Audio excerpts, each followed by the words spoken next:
Hello, everyone. Welcome to our Spiritual Spotlight series. Today, I'm joined by Julie Coraccio. She's an award-winning professional declutterer, life and end of life organizer, author, certified life coach, and host of the popular podcast Clear Your Clutter Inside and Out.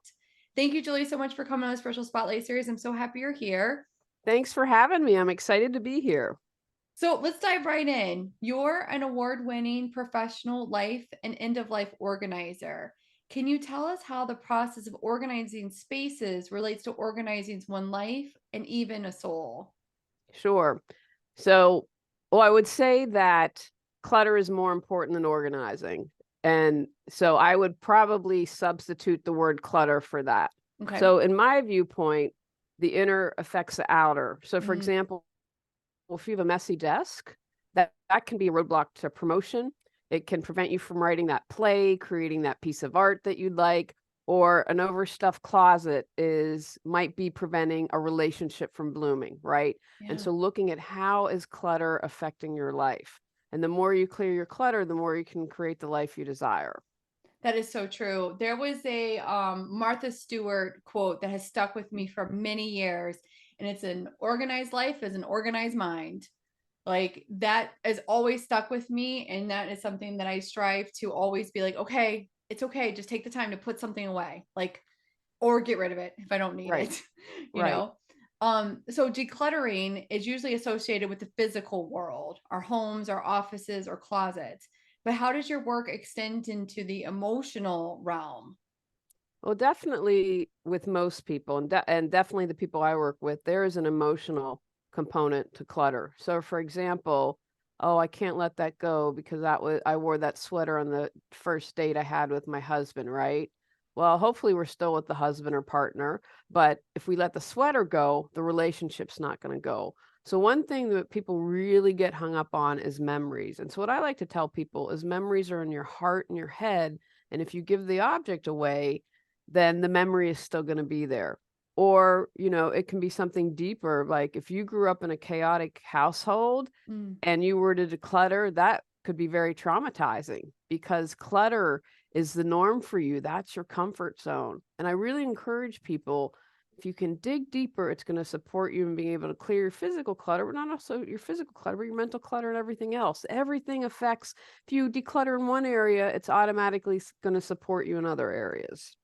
So what kind of led you to the journey of becoming you're a certified life coach. You're also an award-winning professional life and end of life organizer. What led you to that path? I had been hired for a job. I had just moved from Los Angeles to Raleigh, North Carolina, started a job, and I was like, "What have I done? This place is crazy." And I was like, "You just can't up and quit. You're new to this place, blah, blah, blah." And so I was like, "Well, what can I do?" And I'm like, "I just don't want to get another job." So I was like, "What skill set do I have? What can make me money? And how can I make a difference in people's lives?" And I'm like, "I'm going to be an organizer." And I never forget, I went, "Do you know what SCORE is?" No, what is that? Score is a great resource if you have anyone that's a business owner listening. So it's retirees who can help with marketing, anything aspect of a business, they donate your time to help you. And I Wow. went and these old guys are like, "You want to do what? People, what?" That's actually a business. It was really funny. And actually in Raleigh, when I was there, had quite a few organizers. And so I was like, this is what I want to do. And then I really had an aha moment early on. I was working with a client and she said, "Can we just talk?" I was like, "You're the client, we can do whatever you want." So we ended up I typically work in 4-hour blocks so you can see a Hmm. difference. And we spent 3 hours working and well, excuse me, talking, and then that X hour, she was able to release so much clutter, and that was my aha moment, like, the clutter's more important, and if we Mm. dig a little deeper, that's gonna support us. Then you clear that clutter, then you can get organized. I love that. So, our audience is deeply spiritual and keen on self discovery. Can you maybe share some techniques or practices that link decluttering with spiritual growth? Well, I think anytime you clear clutter, you're gonna grow spiritually, right? Because it's holding you back. So when I talk about spiritual clutter, things that I believe strongly in are forgiveness. I think Mm, that that is a big place people get tripped up. If you don't forgive someone, they might not even know you're upset with them, right? But you yeah. know that they're taking up space in your head. I think gratitude is really important.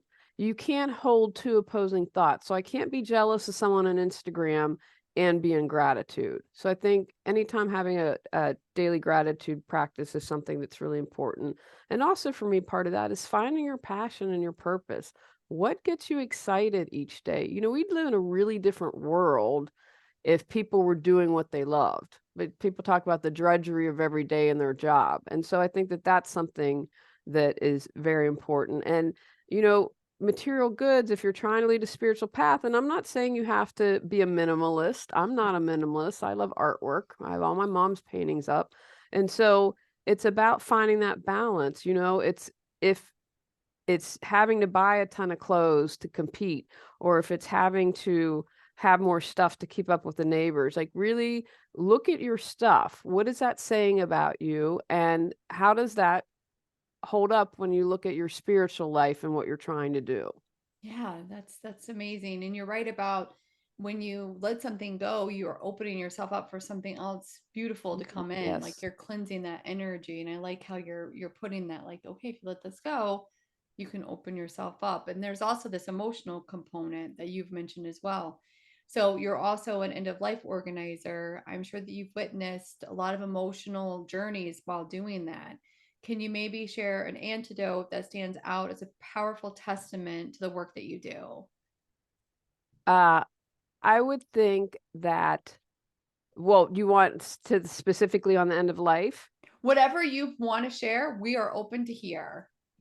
I think people sometimes underestimate the power of decluttering, and I'm just going to give a couple Yeah, examples. love that. So, this is surprising, but this happened early on. I was working with someone, and we were in her closet and we were decluttering, and she was able to, and I believe everyone has the answers within. My job is to simply help them have that come to the surface.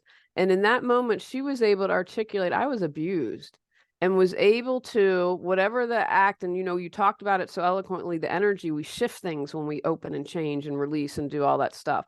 I've seen decluttering heal relationships. I had a newlywed couple, and they never ate together because their dining room table was full of stuff. And I said, let's do this.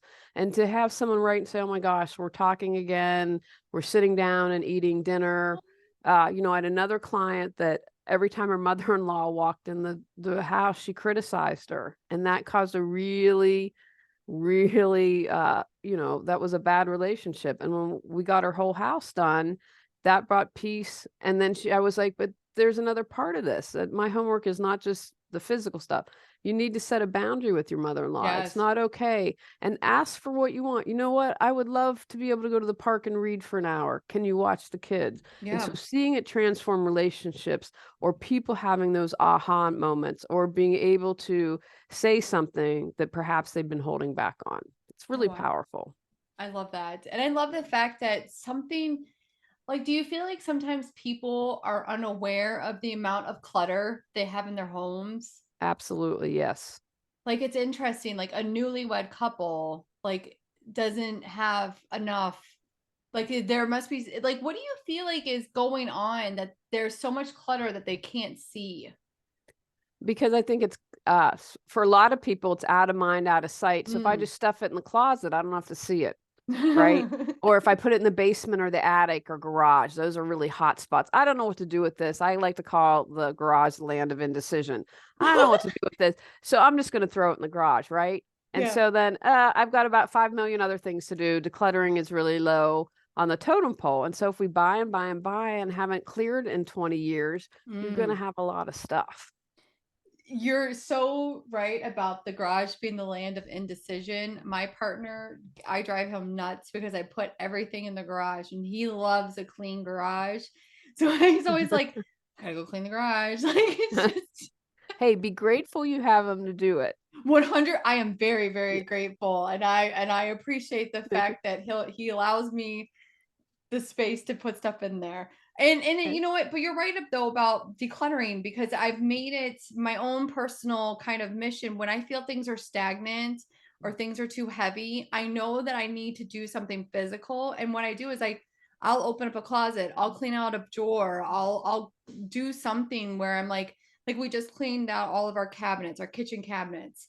and it's amazing how just that shift of that little bit of action. I mean, for me, it makes me feel lighter. Like I don't feel as heavy But with things. everything's energy. So when you Yes. clear it, change it, you're shifting that, Yeah. right? If you want to 100%. change your life, clear your clutter. Like as you have in your background, clutter does not have to own you. Yes, it doesn't. I love that. So many of our people in our community are interested in manifesting their dream lives. How can the act of decluttering serve as a catalyst for manifestation? I like to use the analogy of a straw, right? If you are trying to have your smoothie or your whatever you're drinking with your straw and it gets stuck, you know how that sometimes happens and you can't get the smoothie. Yeah. It's kind of the same way with clutter. Clutter is that not letting you get what you want. Because if you're saying, I want to manifest this, and you have a stuffed closet, well, Mm. how can a new outfit come in? Or if you want a relationship and everything hanging around in your house is of your ex, the universe is you're saying, hey, I'm good, I got all this stuff. If you want to switch that, you have to create the space to allow it to happen. If everything's stuff, you're signaling the universe, say, hey, I'm good, universe, I'm good to go, no thanks. And do you feel like the universe doesn't know if this is like if it's negative or positive? The universe is neutral. So it's not going Exactly. to know if you don't want it. And like you said, if I have 500 pictures of my ex up and not even that, like if I'm looking at that picture every day, there's an energetic component to Yes, that yes. that I, Hmm. I think people also probably don't realize. It's like that link of, oh, Right, you know, right, and you're not aware of it, and if you haven't received closure, I mean, because you have to ask, mm, why are you looking at that picture every day? You oh, wanna good create a point. new relationship, what is it that's going on in the back of your head? And you might be saying, "Nope, I'm ready, I want a new relationship," but, maybe deep down, no. There's Yeah. something that has to get clear, there's something that has to get settled. 100%. So you're also a certified life coach. How do you integrate those coaching principles into your decluttering services? Do you see a transformative shift in your client's mental state post decluttering? Oh, absolutely. Well, I would say obviously everything's individualized. So what I Mm, learn is coaching. If you work with me, it's not just about the physical stuff and clearing mm, clutter. We're going to have that conversation because maybe it comes up that your homework this week is going to be say no to what you don't want to do, right? ooh, Because when I work with people, and that's why and if I do it online, it's got to be visual because I want to get all those visual cues. You might be like, I'm really happy, but your body language is saying absolutely not, right? And mhm, so it's digging a little deeper. And as we work and we clear, how are you feeling? I'm struggling to let this go. Well, let's stop a moment and talk about that. Why is that? What's going on? And so I think it's very important when I give homework is we look at everything. We look at the whole person, not just the physical stuff. And as I've mentioned, the inner reflects the outer and vice versa. And mm. as we clear in one area, we're going to support ourselves in clearing other. And I don't think that people realize the mental load that clutter causes. Well, it's almost like I feel like it's overwhelming when you have Yes. something that's super like packed with stuff. Like it's like how do you help a client that has this massive like amount to declutter? Like what is the first step that you give to them? Well, we start in one area. And so I would say what I usually tell people is what's driving you nuts? Do you have a deadline? You mentioned kitchen cabinets. Are you having your kitchen remodeled? Well, let's declutter before they come over to remodel. If you aren't paying your bills and your mortgage is late, then maybe we need to start in the office. So ask Mm, yourself a couple of those questions, and then that can determine where you start. And then you say, okay, I'm going to start in my office. We'll say, okay, then we're going to start with the bookcase, right? We're going to break everything down into manageable steps because you hit on something that's really important. Most people have a lot of clutter overwhelmed. They're simply paralyzed and can't move. And so it's yeah. like, okay, then we're going to break it down into manageable steps. 10 minutes a day equals just over 60 hours in a year. You can do a lot in 60 hours. That's a really good piece of advice. Like just bite-sized pieces, and maybe Mhm. not look at the entire picture. Maybe just Yes. look at, I like how you just said that. Look at the bookcase, and then move on to the next step. And then you're walking them through the journey too, which is amazing. Yes. Well, your bookcase looks quite lovely. So good job. Thank you. I have a sister who is actually a professional designer, and as she says, this is my set. And she's like, no, this book needs to go here. No. Right. So I'm not allowed to move anything. Oh, I understand that. And now I'm like, can we do a refresh? Can we do a reset? I'm gonna That's text her. good. You should change it up. We've just been talking about the energy and say, Yeah. I had this interview, we got to change it up. I really like, I kind of like, can we switch the pictures? These are actually my mom did these, so I love Oh, them, and they mean a lot to me. But I have more. I can change them out. She's yep. like how you said you like your mom's artwork. I have mine up as well, and I love that. Good Um, job. thank you. So let's talk about challenges. Maybe what is one difficult part of your job, and how do you navigate the emotional or spiritual huddles that come with it? I'll tell you, the most challenging thing for me has been when family members get involved. Now, I'm not talking about a couple, and I'm talking about one particular thing that's coming to mind is I helped a lovely neighbor.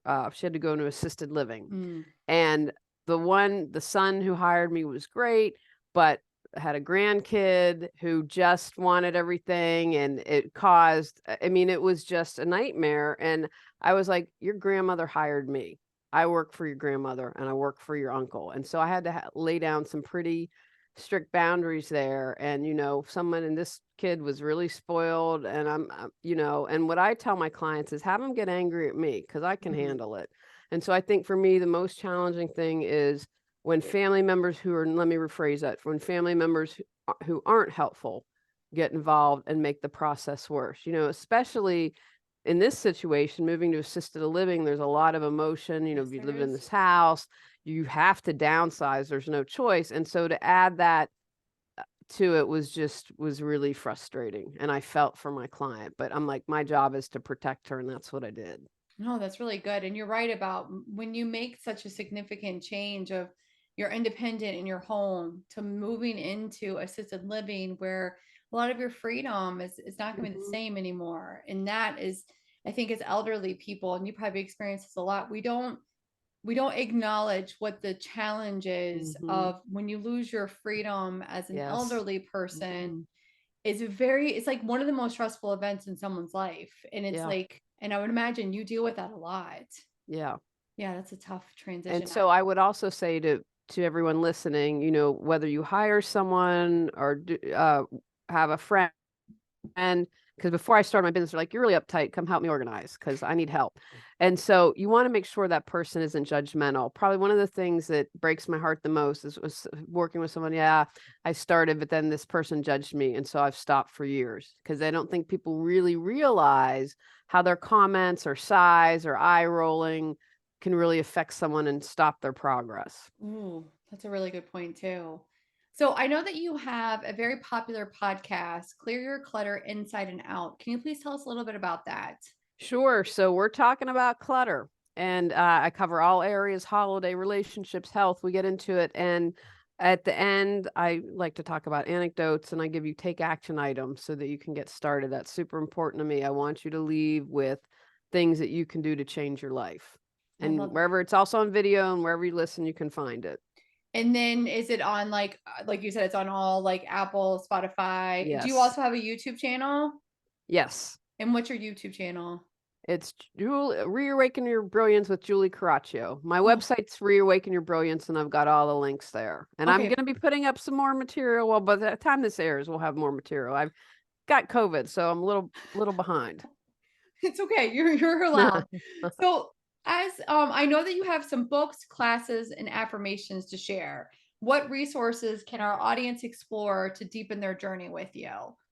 So I have, based on the podcast, Clear Your Clutter Inside and Out, where I have 21 chapters. The bonus is on energy. So if you've enjoyed that talk, you might like it, but it's on physical, mental, emotional, and spiritual clutter. And it goes in more depth and gives you take action items at the end.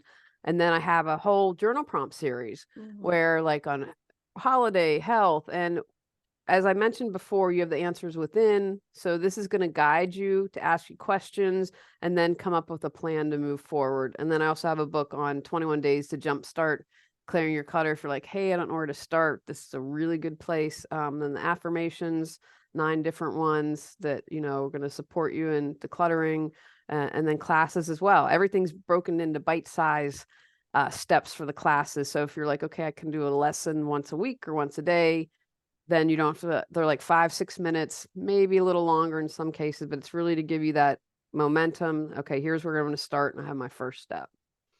That is amazing. And those are all located on your website. Reawakenyourbrilliance.com, all that good stuff. That's amazing. So, given your wide range of expertise, what else is on the horizon for you? Any upcoming projects or collaborations that you're excited about? A book on end of life organizing, and then a journal prompt on end of life. So that is the big thing that I'm working on. And the other thing that I get super excited about that I've been doing is doing more public speaking, employee, which thrills me that corporations have moved from let's organize our desk to let's declutter our life and let's talk about bigger issues. So that gets me really excited. I love that. Now, for anybody that wants to work with you, that is also located on your website. Absolutely, yes. And I offer a free 15-minute consultation to see if we're a good fit and I can support you. And it doesn't matter. You don't, it's so I know that you said earlier that they have to be on video. So you can do this remotely. Oh, yeah. I work with people all over the world. Absolutely. That is amazing. Well, Julie, I want to thank you so much for coming on the Spiritual Spotlight series. I'm really looking forward to reading some of your upcoming books, and I hope you feel better. Thank you so much. You're a wonderful interviewer, and I really appreciate this. Thank you.